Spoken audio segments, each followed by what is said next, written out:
I'm Yaniv Dardashti-Weisz, and I'm here with Maria Portilla, the founder of the Office of Hispanic Affairs for the town of Greenburgh. Could you tell us a little bit about yourself? First of all, thanks for the invitation. And I want to share with you guys that I came to this country in 1993. I am originally from Peru. Um, when I came in 1993, I was 36 years old. I was holding already a master's degree in psychology. And in 1999, I finished my second master in Pace University with a major in counseling and addictions counseling. I continue doing volunteer work. I say I continue because I started back in my country, and here I work voluntarily in Blidel Children's Hospital, Volunteers of America, and the Midnight Run. Then my professional background, I gathered my professional background in dual diagnosis, in substance abuse, in HIV, and in child protective services. Um, Personally, I am a proud mother, grandmother, and great-grandmother. Wow. How would you describe like the work that you do exactly here in the town of Greenburgh? The Hispanic Affairs program started in 2021. It was as a consequence of the town supervisor, Paul Feiner. He was running for re-election, and at that time, and then continued being part of the Hispanic Democrats of Westchester. So he requested a Zoom meeting with our organization. So during the meeting, Paul wanted recommendations from us about what he can do to include the services for the Hispanic community in Greenburgh. And one of the suggestions that I made was that to create a program where the Hispanic residents in Greenburgh feel welcoming, can feel safe. Why I say safe? Because at that time, the year before, I believe that this current presidential administration ended the first term, so there was the same feelings of fear, frustration, etc. So for that reason, I suggested a safer place for them so they can come to an office, speak with a staff who speaks their language and looks like them. And they can be truthful about communicating their doubts, asking their questions, or voicing their concerns or things like that. So it happens that Paul won the re-election. So I scheduled an appointment with Paul. We had a conversation. I remember that it was on September 2021. And then immediately after we discussed my work plan, immediately he assigned me an office, assigned me a computer, and I started, making a list of resources, services, etc., until November 9th of the same year that we opened the doors of Hispanic Affairs in Greenburgh. At the beginning, the program was serving only Hispanic residents, but 2 years after, from then and now, we are serving the entire community, the entire population in Greenburgh, in both languages, English and Spanish.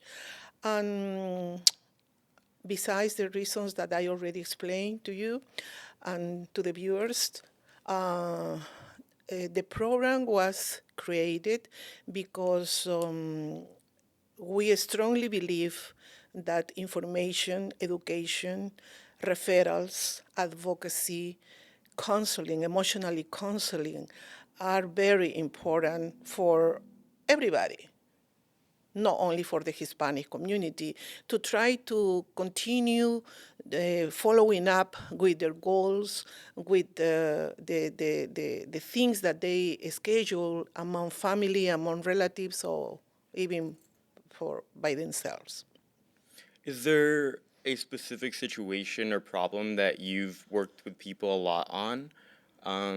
Like, in your daily work, is there some sort of thing that you're commonly dealing with, or is it just, all across the board?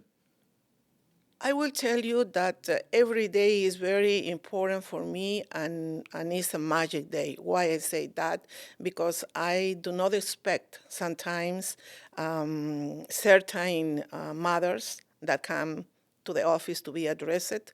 So unless I have already scheduled a follow-up meeting with a member, I said a member, but there is no membership for this program, a client that I am dealing with, which could be counseling, emotional counseling. I've been getting referrals from Greenburgh Police Department, and certain cases that are people that only speak Spanish, especially women that are in need of counseling. So, and also from even Greenburgh Health Center, Greenburgh Library, yeah. And even before, there is no longer the Office of this mental health program that was working linked with Greenburgh Police for cases when Greenburgh Police respond and they find that one of the members that are involved or the individuals that are involved in that situation, there is a suspicion that they may suffer from mental health. So they were calling this organization, which had a site in our setting. So anybody that was Spanish-speaking person, I was also getting referred from them, which morely were cases of domestic violence or mostly domestic violence. Yeah. There was a case also 2 years and a half ago, I remember, that there was this lady who came with her grandson, who at that time was 4 months old. So after I provide the diapers and milk and things that I receive from people that come to the office and make donations, I assess it with her, explore with her any other needs. And it happens to be that the lady said, oh, in 2 months, my residency is going to expire. So, but I'm living with my daughter and I don't work. I only take care of the baby, and I don't have the money, to pay an attorney or somebody that is legal in advance to prepare the petition or to fill the application to immigration, so I can get, So I said, well, bring all the documentation that you have, so next week we can get together and see what we can do. So to make the story short, 2 months after, she came with a letter from immigration confirming that immigration, the residence was in process. No, because I completed with her. I completed the process in the office, and then 2 months after, she came and she showed me the letter from INS stating that her process started. Okay. So she was going to get like the process to become a citizen? Not citizen, to gain another, because I am not too familiar with that, but there are 2 types of residency. one that lasts 1 year. That was the case of the lady, and another that lasts 2 years. I really don't know what is that. I am not familiar with that, but I was able to help her. And then because she was coming often with the baby too, I noticed that the baby was like his weight wasn't accurate for the age. At that time, the baby was already 10 months old, okay? And I asked the lady, okay, your grandson is 10 months old, what he's eating? And she said, oh no, he's not eating, he's only drinking milk, but from 6 and up, he's supposed to start, having a different, Yeah, having there actual is a food. variety, Yeah. of food from 6 and up. So then I made a referral to early intervention because as I work in child protective services too, I'm familiar with the program, and they started. Yeah, they went to the home, they evaluated the baby, and then they started with feeding therapy and physical therapy too. Yeah, so sometimes you see the clients come for one teeny thing, but I always is part of is part of the work that I do in the office. Is every single case I always do an assessment because exploring you will find more issues or more matters to resolve.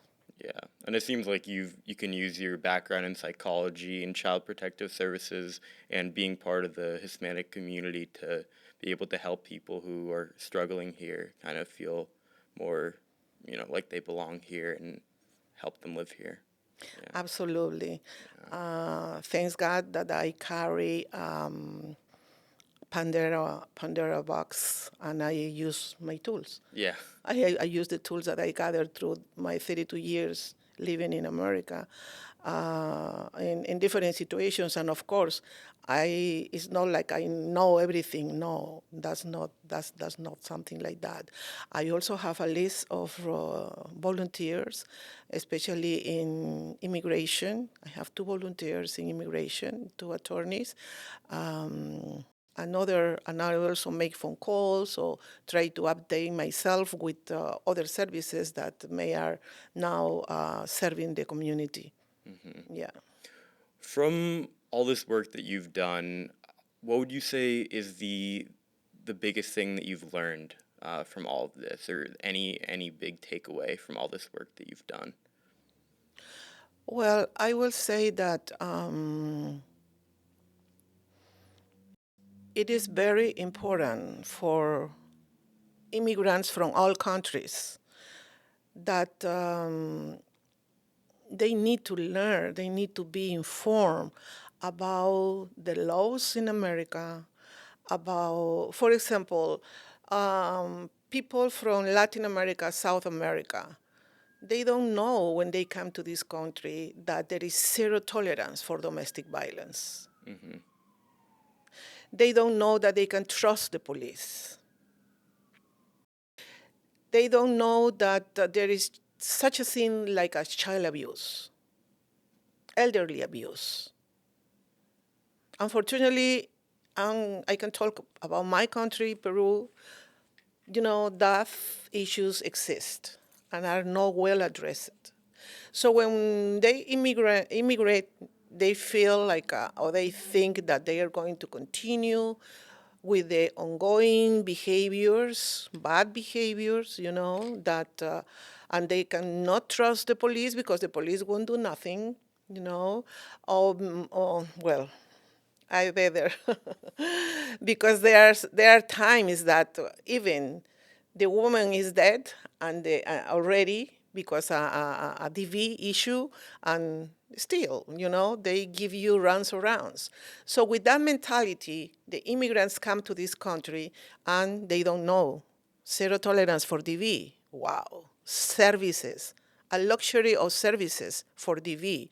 You start with a shelter, you remain in a shelter for 6 months, you get a case worker in the shelter that will walk you through If you have kids, the kids are going to be attending the same school, or if it's necessary, they will send you to another state or another county. So they don't know. So unfortunately, if they come here and there is no information, how they get informed, they find out once the mother arrives again.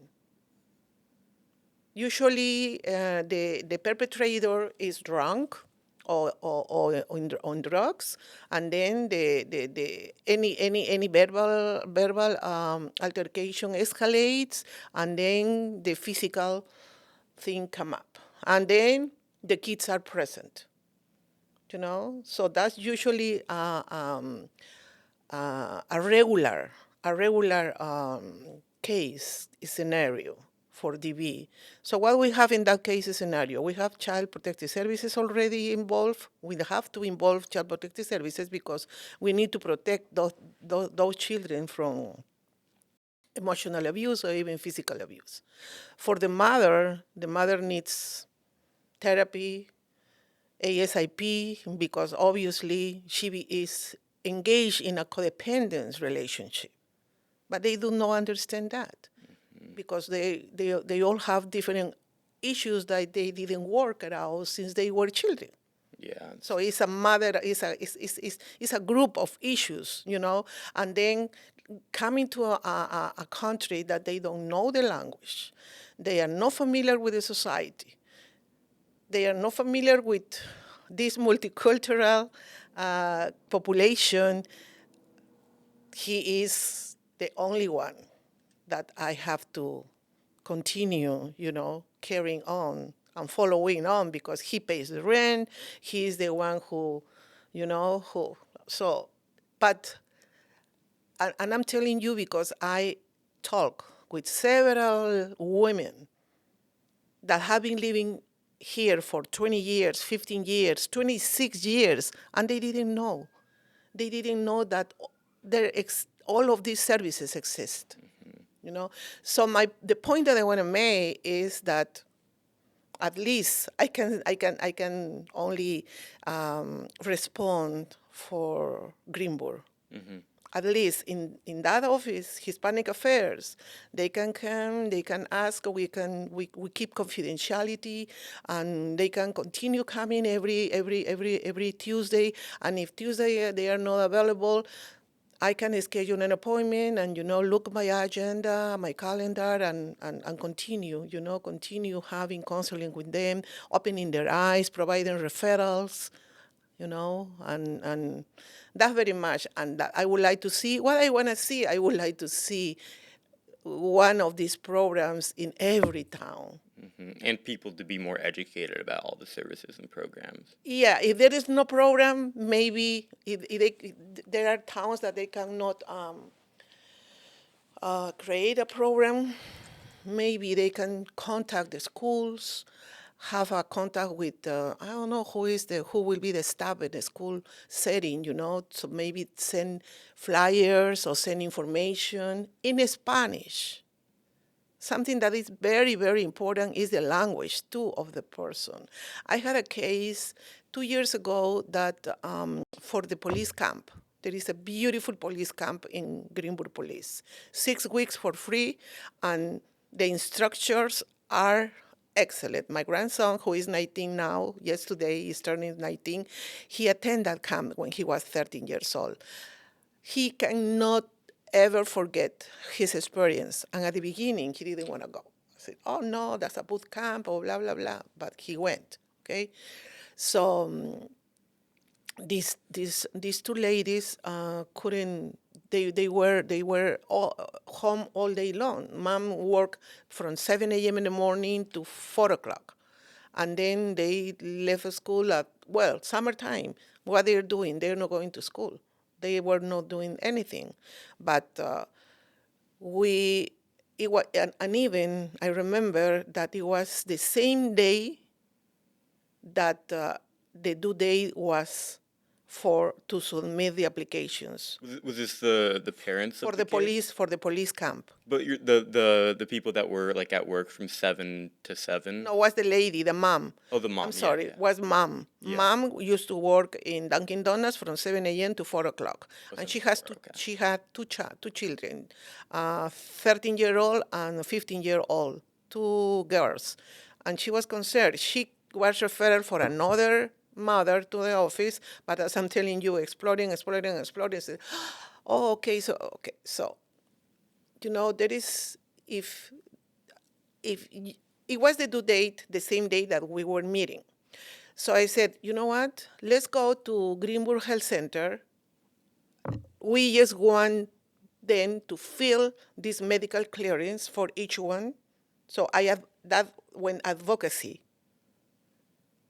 gets. So we went there, we waited until 6:30. Finally, I explained, this is this and that. So finally, things got, and then the next day, they provide the medical clearance, the pediatrician. So the next day, we went to the police, to the Greenburgh police.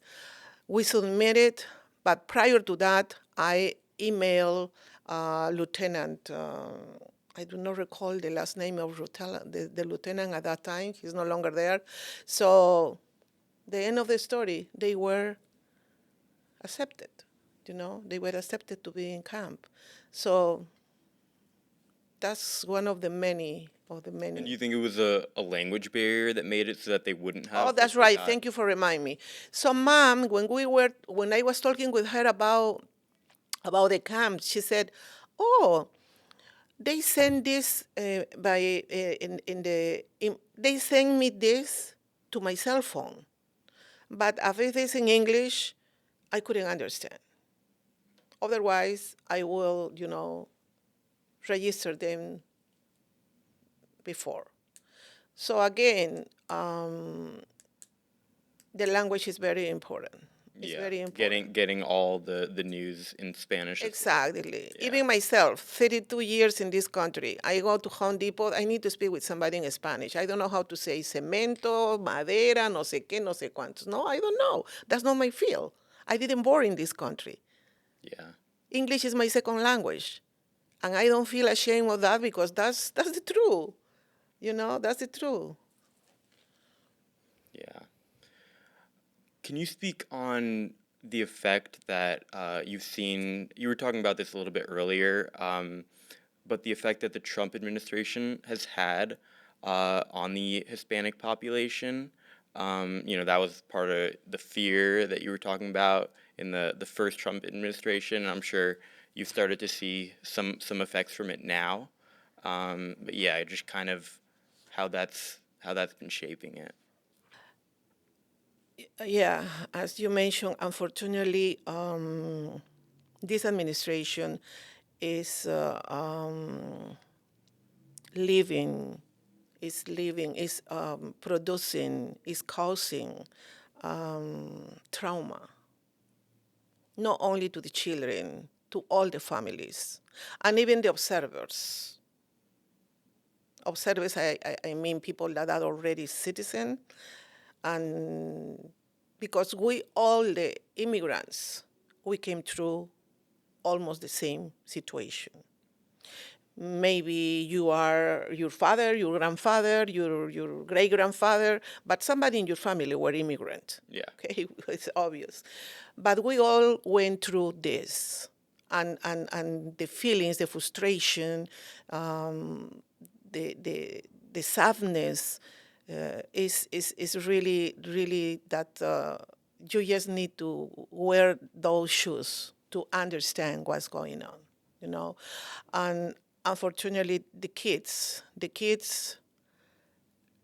is going to be really hard for them to continue with their emotional and educational developmental. Why? Because at this time, they don't know if when they go home, they're going to find their parents. The parents, they don't know if they went to work or they went to the church, or they went to the courthouse, or they went to the supermarket, they are going to go back home and see their kids. So it's something that totally impossible to predict the final, but it is really impacting, I believe, that everybody who has a heart. Yeah, I mean, it's just a state of living in constant fear. Correct. Yeah, and then along with just the anti-immigration sentiment that they also have to deal with. And a big frustration feeling. Why certain group? Because we all are immigrants. Why not all of the immigrants? Why certain group? Why we are target? Why is that? So the frustration is double. Yeah. So. Yeah. As an immigrant from Peru, have you yourself had experiences with racism? Oh yeah, definitely, many times. But when I came to this country was when I turned 36 years old. I completed my career in psychology, and I understood that developing tolerance since early age, even when mom is going to give you a bottle, wait. And the baby start crying, let the baby to wait. That's the moment that they are going to start learning tolerance.